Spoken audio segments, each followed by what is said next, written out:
Good morning, everybody. It is 7 o'clock here in the UK. Very welcome to spend your breakfast with us here at Sky News. Today, we'll bring you the latest from Afghanistan and indeed around the world following yesterday's suicide bomb attacks at Kabul airport, in which at least 80 people have died. An emotional President Biden spoke at the White House last night as the number of US soldiers killed rose to 13. Going to be speaking to the Defence Secretary Ben Wallace in just a few moments' time.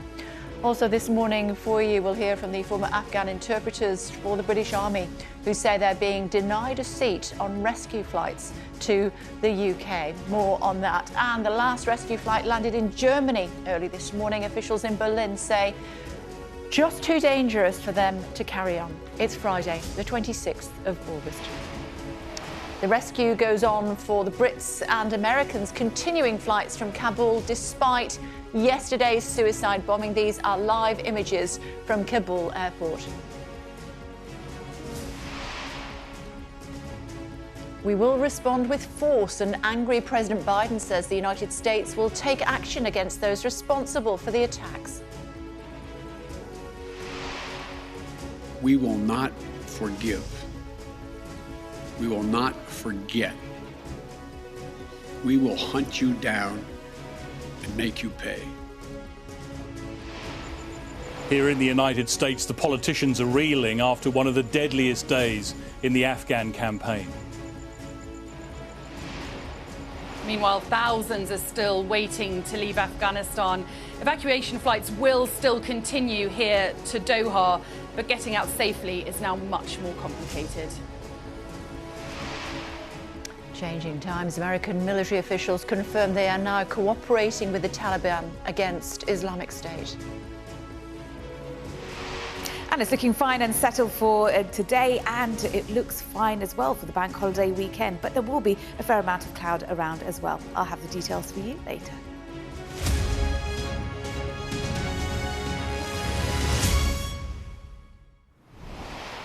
Good morning. The Taliban says the death toll from yesterday's suicide bomb attack has risen to at least 80. 13 American soldiers were also killed. Reports from Kabul say 28 Taliban were among the dead. Despite the attack, rescue flights are continuing this morning. We've seen live pictures from Kabul airport where people have been snaking onto the aeroplane. Yesterday, the target was a massive Western evacuation effort at the airport. The attackers struck outside the perimeter fence. One bomb hit crowds of Afghans near the Baron Hotel, an assembly point for anyone trying to access rescue flights. Gunfire followed, possibly from troops responding to the blast. There was also an explosion at Abbey Gate that killed US soldiers. A suicide bomber is suspected of targeting the entry point where body searches were taking place. Their attack also hit Afghans who've been using a sewage canal while queuing for rescue flights. Let's get more reaction to events in Afghanistan from around the world. Sally Lockwood is in Doha for us. Greg Milam is in Los Angeles. Let's go to you, Greg. First of all, if I may, we heard from the president last night. A very emotional president, very determined and resolute, though. Yeah, they talk at times like this in the US of the need for a consoler-in-chief, offering solace to the country, and Joe Biden is very good at that. He's a very empathetic man and certainly delivered that. He also vowed there would be justice for those who were behind this attack, a very direct threat to those who he says they have a pretty good idea who it was and that they will be targeting them. But he says he took responsibility as the president for what happened. But he is under huge pressure for a number of reasons. You have senior Republicans in Congress saying he should resign, he should be impeached, he should be removed from office as a result of creating the conditions, they say, that allowed this attack to happen with his handling of this withdrawal. That's the political side, and the White House has dismissed it as politics. But you also have the American people who might well have been watching what's been going on in Afghanistan over the last couple of weeks, but now see this as being very personal. They'll see 13 American service personnel come home in coffins. It has brought it home to them, and I think they are looking more closely at how Joe Biden has handled this and raising some questions and criticism as well as those Republican politicians. Practically, he says the mission will continue as it was continuing before. It will end on the 31st. They believe there are some pockets of Americans they can still get out before the troops leave, I think the feeling is if they changed their plan as a result of this attack, that would have been handing a victory to the terrorists. They want to plough on with what they're doing. He talked somewhat intriguingly about the fact they believe they can get Americans now out after the troops have gone on the 31st, relying, it would seem, on that relationship they have with the Taliban to do that, but they believe they will be able to continue to do that. And I think Joe Biden, under all this pressure, is banking on one thing, that the American people, for a number of years now, the polls have shown, have wanted this war over. Many felt they should have gone. Joe Biden felt they should have gone after Osama bin Laden had been killed. And I think he believes in the long term people will see that this plan is the right plan, that he's made the right decision here. But there's been an awful cost in the last 24 hours, and that is hard for Americans to digest right now. Sally with us in Doha. Sally, we're hearing from Germany overnight, no more rescue flights as far as they're concerned. We have seen an aeroplane, just taking off from Kabul airport, but it's one of the final few, isn't it? I think that is the case. Certainly, we were hearing as early as yesterday that the number of evacuation flights now really are numbered. I wouldn't be surprised if the last evacuation flights indeed leave today. Of course, Doha here in Qatar is one of the main hubs for American evacuation flights coming in. They've brought more than 40,000 evacuees between the US and the Qataris in the last 13 days since the Taliban took control of Afghanistan. But certainly the ability to now extract people who aren't already within the airport perimeter looks very unlikely indeed. Of course, President Biden and Prime Minister Boris Johnson both very much trying to save face yesterday, saying that the mission continues in terms of evacuations, but they're now very limited in terms of what they can do. From what I understand, there are no longer any soldiers outside of the airport perimeter vetting people with paperwork in the crowds. That will be over now. Anyone turning up to the airport hoping to get on a flight with their belongings and their families, I think will have a very, very difficult time indeed. That said, there are around 10,000 people, or at least there were at the start of play today, still within the airport perimeter. They will be evacuated. But there were reports, I should say, of other explosions in Kabul last night. Now, local reports suggest that was ammunition and depots being blown up in anticipation of a military withdrawal. So I think very much after that crowd that are within the perimeter at the airport have been evacuated, that could be it. And after that, we could see the military presence there pack down and fly out. But what awful circumstances they leave in. Thank you. The Defence Secretary Ben Wallace is with us as we have these live pictures from Kabul airport. Hello to you, Minister. Thank you for joining us. We do have planes leaving about now, don't we? Yes, we have about 1,000 people that we have taken from the Barons Hotel for further processing. Afghan, both under the Arab scheme and the leave outside the rules, and British nationals, and they will be leaving during the day. How much longer can we do this for? Well, we, at 4:30 this morning, the UK time, closed the Barons Hotel, shut the processing centre, and the gates were closed at Abbey Gate. And we will process those people that we have brought with us, the 1,000 people approximately inside the airfield now, and we will seek a way to continue to find a few people in the crowds where we can, but overall the main processing has now closed, and we have a matter of hours. I was speaking to a translator at the end of the last hour, saying he's stuck with his wife and his family and he can't get out, and if he stays there, he'll die. Can we help him? Well, we can help him. We can't help him as optimally as we'd like right now. Obviously, we've had to close the hotel where we did the processing. The majority, we've got out approximately 13,000 people from the Arab interpreter scheme and the people that help the Ministry of Defence and the wider government network. But as I've said repeatedly for really the last 2 weeks, the sad fact is not every single one will get out. We will make sure that we have our visa processing centres, or indeed our enhanced capabilities in around the region and those neighbouring countries, and people who should make their way to that third country, and we will process them. How hard is that going to be for them? It depends where they are. It also depends, I think, in the roles they're in, and we will give them advice about how they can make their way somewhere, but also how they can look after themselves at the moment. But at the same time, as the G7 said, we're going to work quite hard with the international community to put pressure on the Taliban to honour, the international obligations to Afghanistan to make sure that we give those people as much as possible a safe passage, and we do our very best by them. It does look like it's one of our planes. You were telling me that if they've got a white stripe on the back, then that's an American plane. That doesn't look as though it does. When you see that go up into the air like that, it means another several hundred people coming back to the UK. That must give you some satisfaction. Look, I think we've had almost one of the biggest airlifts of a generation. Extraordinary amount of effort by the RAF and our forces at risk. And you know, when we went 2 weeks ago under Op Pitting on the 14th of August, we went specifically for this purpose. We weren't there to do other tasks. We were there to secure the airport and to get as many people out as possible. And you know, it's heading towards nearly 16,000 overall since April, and you know, nearly 14,000 since 14th of August. That's nearly 1,000 people a day, both British nationals and Afghan refugees to some extent, or certainly Afghans who helped us throughout the process. It does, but it doesn't temper the overall feeling about what we're doing, leaving Afghanistan after 20 years, and nor does it sort of temper the fact there are still people that are going to be in Afghanistan that we couldn't get out.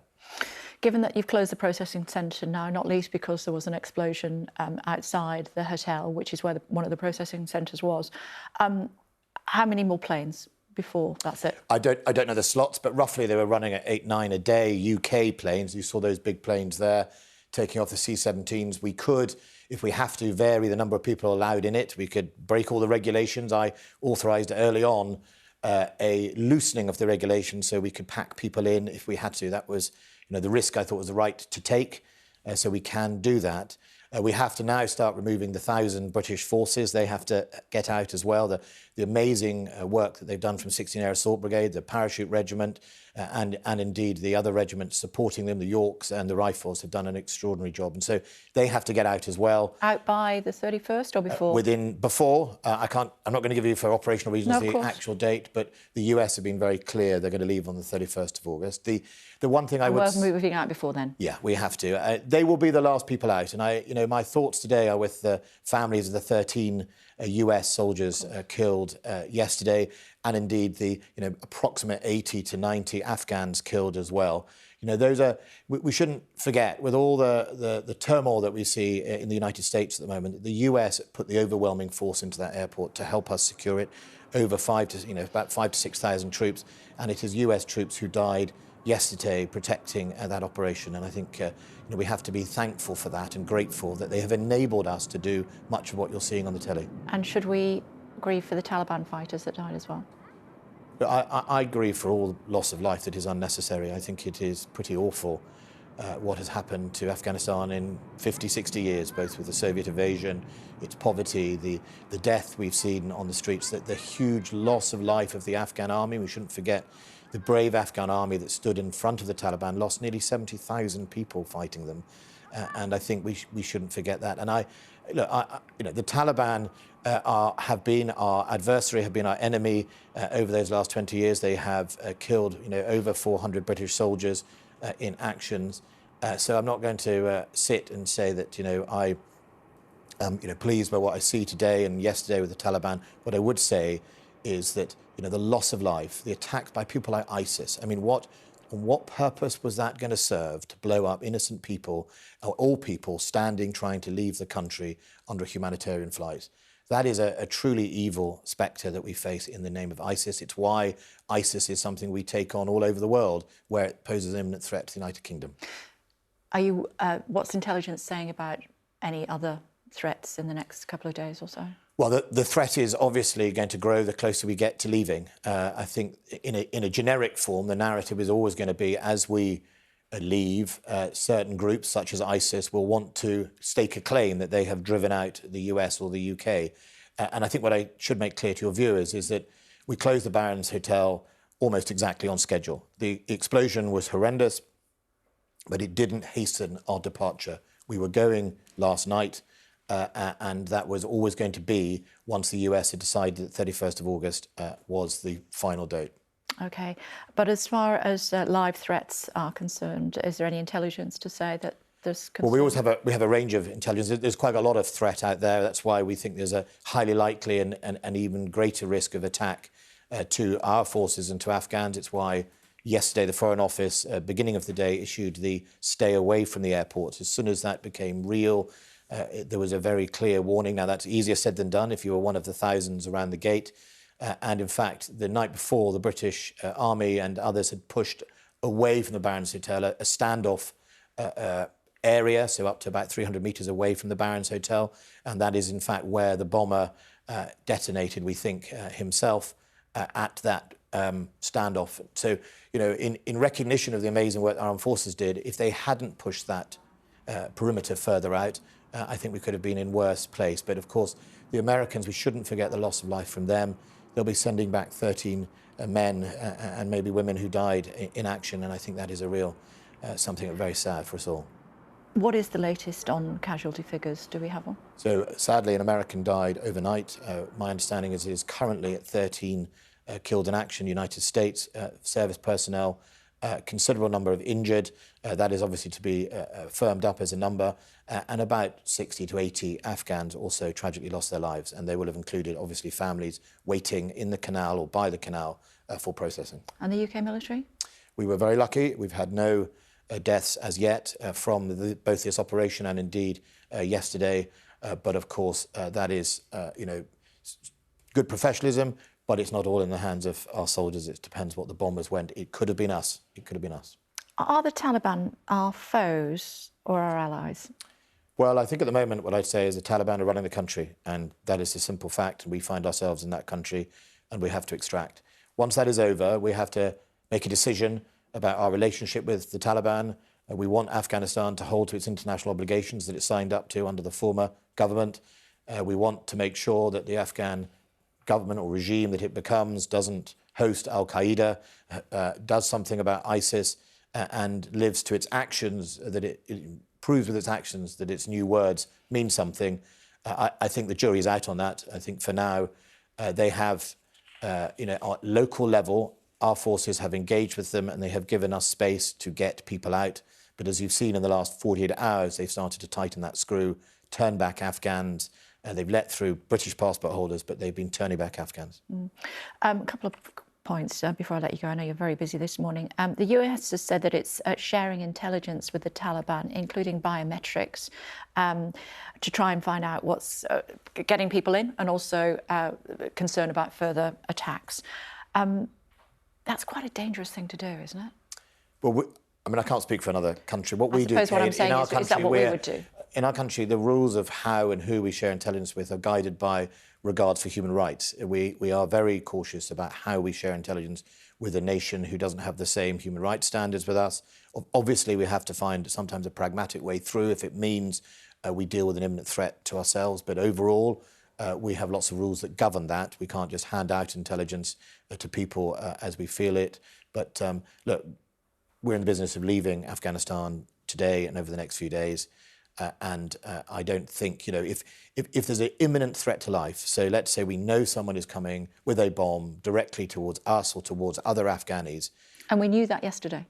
Well, I can't speculate on exactly the detail we know. We knew there was an imminent threat, and that's what we publicly talked about. I can't say to what extent we knew, and also whose intelligence it was. The people who own the intelligence are the ones who get the right to decide how they share it. Final thought. How will history view our involvement in Afghanistan? I think history is going to view, actually, this century's involvement in the early part of this century is asking the West the question, which is, the West seems to think it fixes problems rather than manages problems. You know, the West seems to think it flies in, does a few things, and everything's going to be all right. And you don't fix problems like Afghanistan, 1,000 years of tribal fighting, war. You manage them, and if you wish to engage in nation building or supporting a nation, you're probably best off doing it as an international body. Now, we did it as NATO, but you know, I think you're best off doing that, and you need to be prepared there for the long run. You know, we were in Germany. Tom Tugendhat, my Foreign Office, my colleague who chairs the Foreign Office Committee, you know, he talked about how long we were in the Cold War. You know, they're long things, they're long events, and you should be prepared to do that. And I think that's the lesson. And if not, then find another way. And has our relationship with the United States been damaged as a result of what's happened? No, I mean... Are you sure? Yeah, look, our relationship with the United States is like a family. And, you know, We have siblings, we are friends, we have, at all levels of the relationship, we have those type of cultural ties and friendships. And that's the real, in my experience, special relationship. You know, presidents come and go, prime ministers come and go in office. But our deepest relationship is both economic and cultural. And you know that if I go tomorrow to any American headquarters, whether it is in Hawaii, where I visited in the earlier part of the summer, you'll find one or two Brits right in the heart of their headquarters working alongside the United States. You and I won't know their names. They won't be great admirals or generals of the highest order, but they're there alongside each other. And that's the special relationship. It's great to talk to you. I know you've got a busy morning, so I must let you go. Thank you very much indeed. And thanks for talking us through the planes leaving at Kabul airport. Thank you. These are the live pictures from the airport. As we speak, the Defence Secretary telling us that some of the flights that were leaving while we've been live on air were the British aircraft, I should say, coming back to the United Kingdom. Absolutely full to the gills with those who are trying to flee Kabul. 2 suicide bomb attacks yesterday, 85 people dead at least.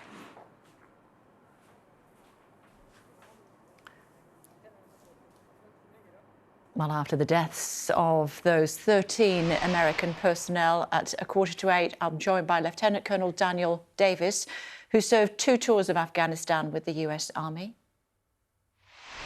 US military leaders say they're now working with the Taliban against the Islamic State affiliate ISIS-K. We'll talk to Baroness Pauline Neville-Jones, former chair of the Joint Intelligence Committee. That's at 8:05.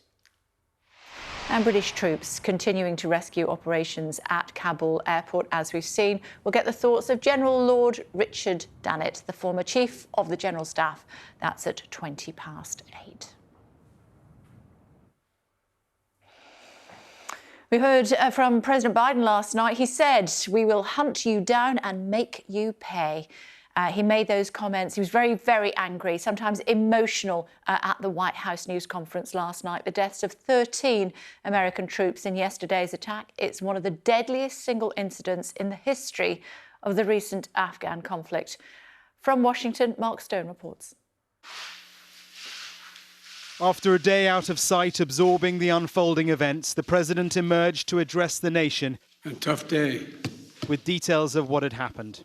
An attack by a group known as ISIS-K took the lives of American service members standing guard at the airport and wounded several others seriously. As president, it was his decision which has now resulted in such chaos and death. But he spoke as a father and a husband who has experienced loss, 2 children and a wife. We have some sense, like many of you do, what the families of these brave heroes are feeling today. You get this feeling like you're being sucked into a black hole in the middle of your chest. There's no way out. My heart aches for you. And there was a warning for the terrorists who carried out this attack. We will not forgive. We will not forget. We will hunt you down and make you pay. But the evacuation, he vowed, would continue. Earlier at the Pentagon, the generals were frank about the ongoing threat, a car bomb, a suicide attack, or even a rocket at an aircraft full of evacuees or troops. And a revelation that the cooperation with the Taliban now goes as far as sharing intelligence. We share versions of this information with the Taliban so that they can actually do some searching out there for us, and we believe that some attacks have been thwarted by them.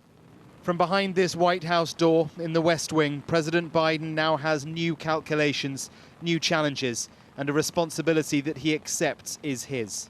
And so there was empathy, there was emotion, but steadfastness from the president too. As Commander-in-Chief, he has now pledged 2 such conflicting missions: to continue with the evacuation, to get the troops out, but also to hunt down the terrorists. That central justification of his for pulling out, that Afghanistan is no longer a home for terrorists, well, that has now been proved so tragically wrong. His pledge was to bring troops out of harm's way, but a mission he ordered and defended has now taken the lives of so many more, American and Afghan. Mark Stone, Sky News in Washington. And you can hear that full White House news conference again throughout the day here on Sky News from 10:30 this morning.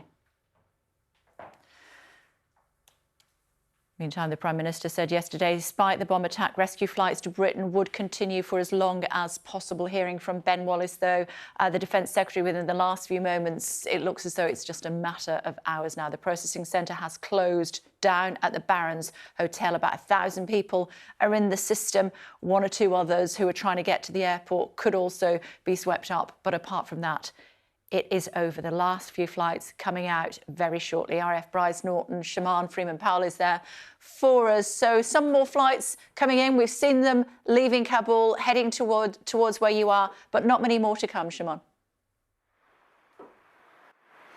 Yeah, that's right. As you said, despite the devastating scenes coming out of Afghanistan over the past 24 hours, the Prime Minister has confirmed that the UK evacuation effort will still be going ahead, and it is likely that we will see more planes arriving here at Bryce Norton over coming hours, as well as other parts of the UK. Now, last night, the Ministry of Defence confirmed that they've already evacuated more than 13,000 people from Afghanistan, and that the Prime Minister will continue to get as many people as possible evacuated from Afghanistan over the coming hours. And he claims actually that the vast majority of those who are entitled to come to the UK have already been evacuated. But some MPs have been disputing this. They say they've had constituents writing to them to say that family members who are entitled to come to the UK haven't been able to do so. And of course, that suicide bombing last night will only make that even more difficult for people trying to get to the airport. The Prime Minister says that inevitably some people will be left behind, but he will continue to work right until the last moment, the final minutes, to get as many people out as possible. And he said that even after August the 31st, he will do everything within his power to make sure that the Taliban will still allow people to leave the country. So it is clear that even though the deadline is looming and we are in the final stages, that this is far from over. So the rescue mission is almost over. The Ministry of Defence has announced that it is scaling back its rescue operation in Kabul. A short time ago, the Defence Secretary Ben Wallace told me that British flights would be ending, in his words, shortly.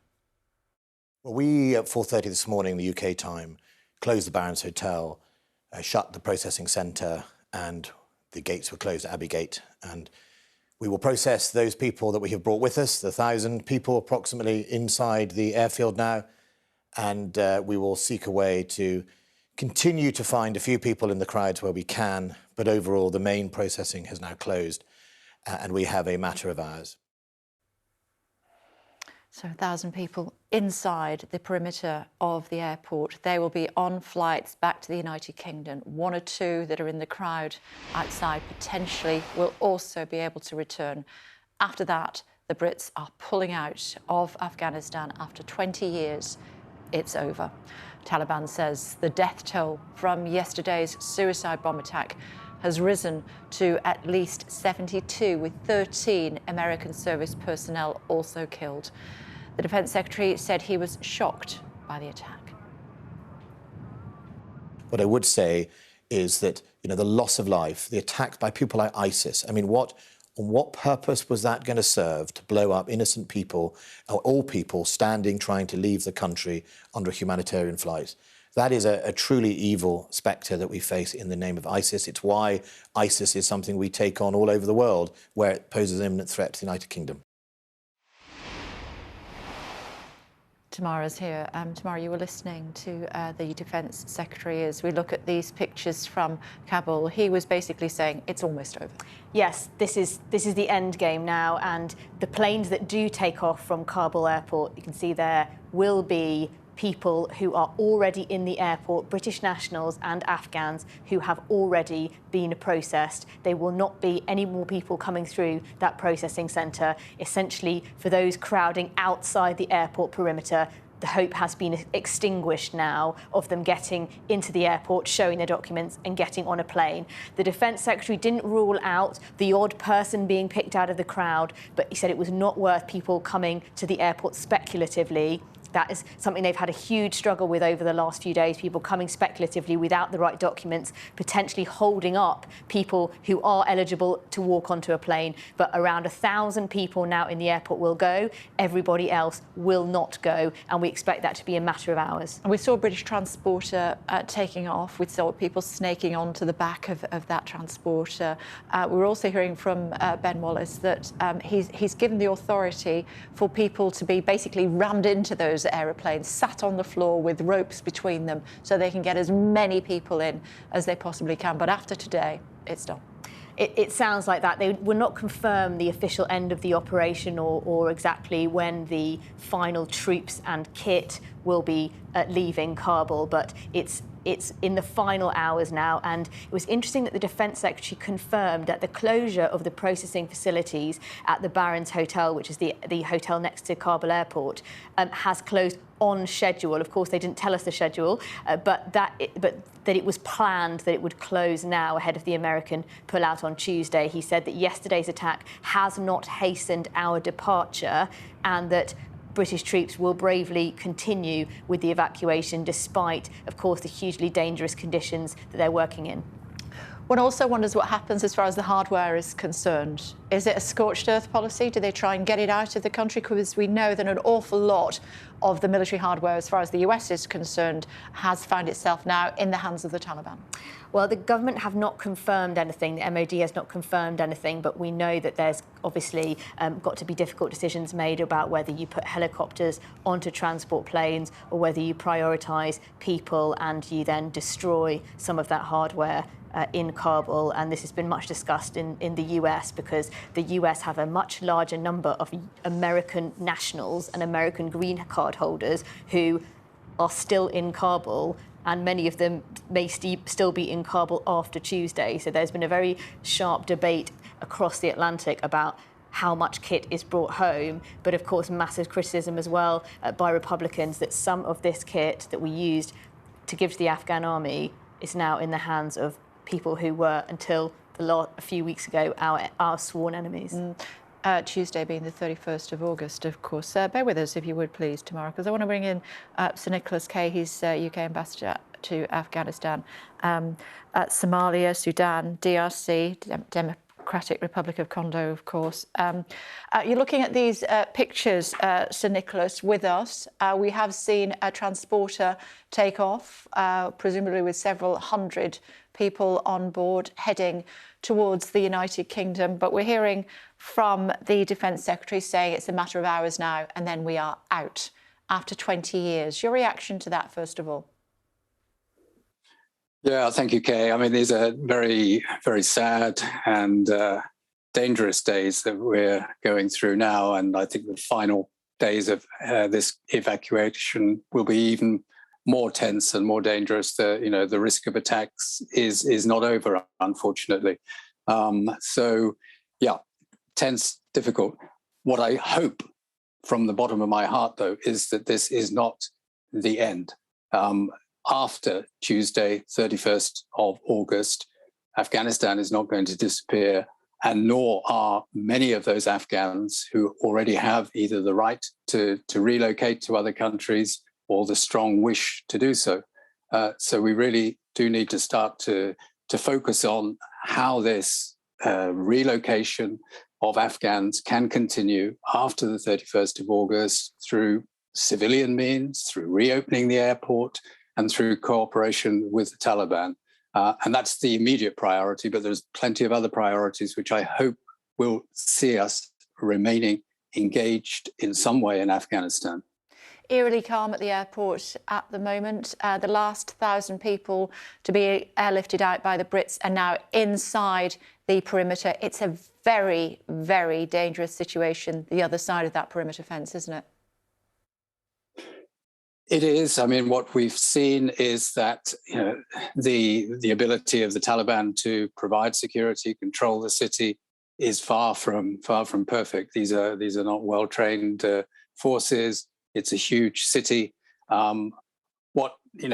Yesterday's horrible, gruesome attack was, for me, just rather too familiar. ISKP, Islamic State, Khorasan province, have been doing these kind of attacks for the last few years, horrendous attacks on maternity hospital, on schools.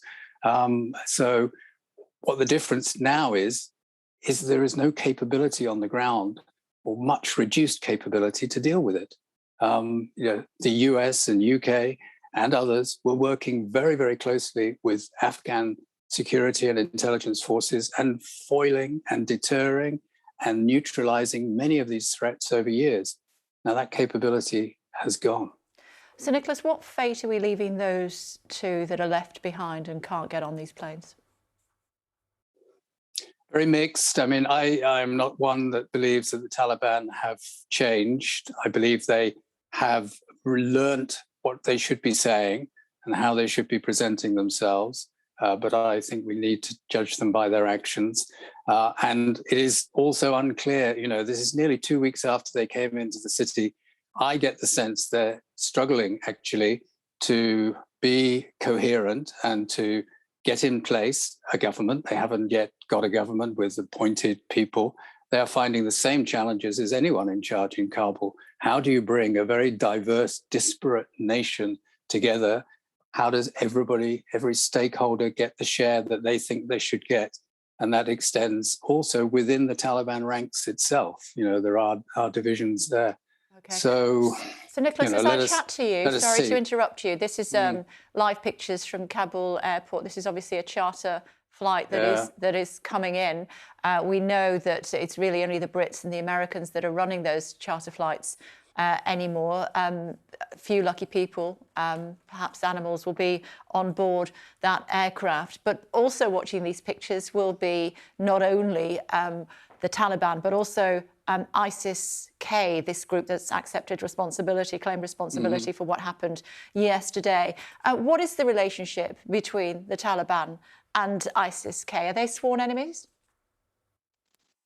They are. I mean, over the years, there has been a degree, you could say, almost of not operational cooperation between them, but the network that supports terrorists, that's people who move bombs and bomb-making equipment, who move suicide bombers and things like that. It's almost a criminal network, and there is some overlap in ISIS-K using the same networks as the Taliban sometimes, but to all intents and purposes, sworn enemies now.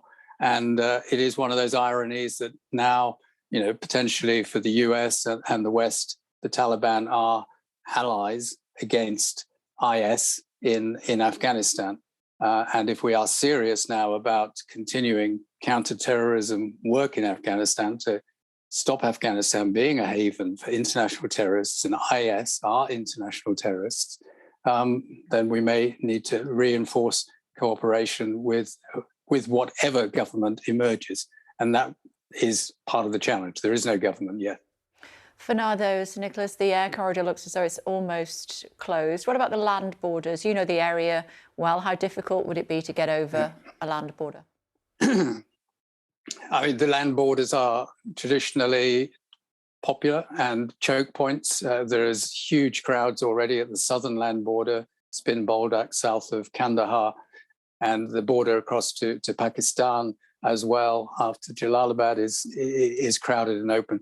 I mean, those will be routes that people will look to use. And I mean, this is, as many have said, but let us not take our eye off also the huge humanitarian challenge in the country. I mean, there is the risk of starvation. There is certainly food insecurity. This is a country that relies on foreign assistance. So, people are going to suffer. You see those mountains behind Kabul airport, the first snows will come in about a month.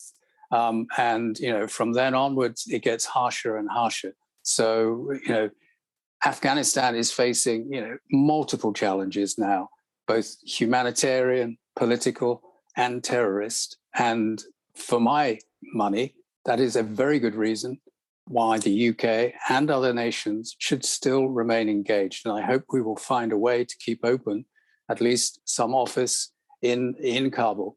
It's difficult given this security environment, and nobody will rush into it rashly. Safety of staff is really, really important.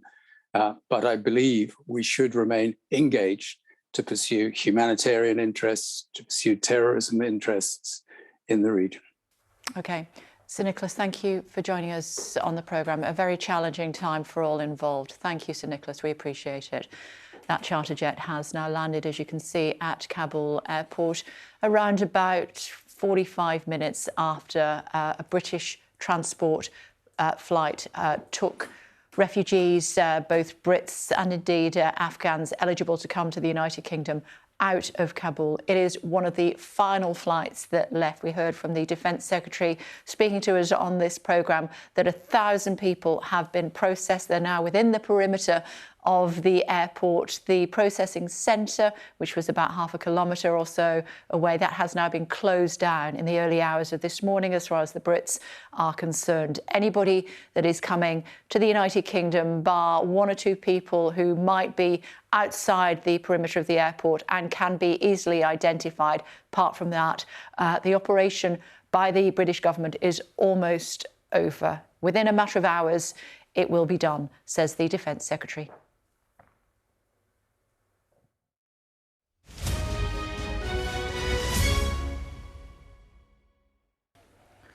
Hello again. Yesterday's suicide bombing was one of the single deadliest attacks involving American troops since operations began in Afghanistan in 2001. As we look at live pictures from Kabul airport, we heard from our Defence Secretary here in the UK that we are now nearing the end game as far as British involvement in Afghanistan is concerned after 20 years. Joined by retired US Army Lieutenant Colonel Daniel Davis, who's served twice in Afghanistan.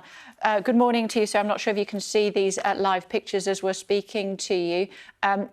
It is only a matter of time now before it's all over for the military personnel, both US and UK. You have served in Afghanistan previously. What do you think when you look at these pictures? It's really surreal. I still haven't been able to really come to grips with what all this means. I spent so much time there, both in the two combat deployments in 2005 and 6, 2010 and 11, and then went back also as a civilian. And it's just hard to believe that all of these places that were just such a routine, regular part of this, like at Bagram Air Base, where my headquarters was, it was literally like a small city, a small American city with shopping centers and traffic in the middle of town. It was just really an unbelievable thing that it is now literally gone. They're completely in Taliban control, and very soon, as you say, all of it will be gone. Yeah. Looking at this transporter, another transporter that's about to take off, was speaking to our Defence Secretary. He said the US and the UK both use the same. The only difference is there's a white stripe on the tail fin. I can't really... That looks as though it probably does have one, but you would know better than me, sir. Another plane just arriving as well. It belies what's happening outside because it absolute pandemonium, I believe, outside the perimeter of the airport as people scramble to get onto these last few flights out. One wonders what fate belies those that don't manage to get on these aeroplanes. Well, from what we're saying, it might not be as dire as what some have predicted. The Taliban have been very outspoken about the fact that they're going to allow civilian flights to continue going and operating. The minute that we finish on the 31st, September 1st, they'll be allowed to do that. And it may take some time to get that ramp back up, but those things are going to continue to be able to happen under civilian, and at least not American military, Western military powers. And we should do everything that we can to facilitate that. President Biden said earlier today in his speech that even after we leave, we are still going to do everything we can to take care of the people that are not able to get on these final flights. And it's going to be much more challenging. But if we're going to have any chance at all to influence the Taliban, both for that and for also for some of the governance issues that come later, to so that they don't abuse their people, so that they don't take all the rights away that so many people have earned over the last 20 years, we're going to have to work with them, whether we like it or not, frankly.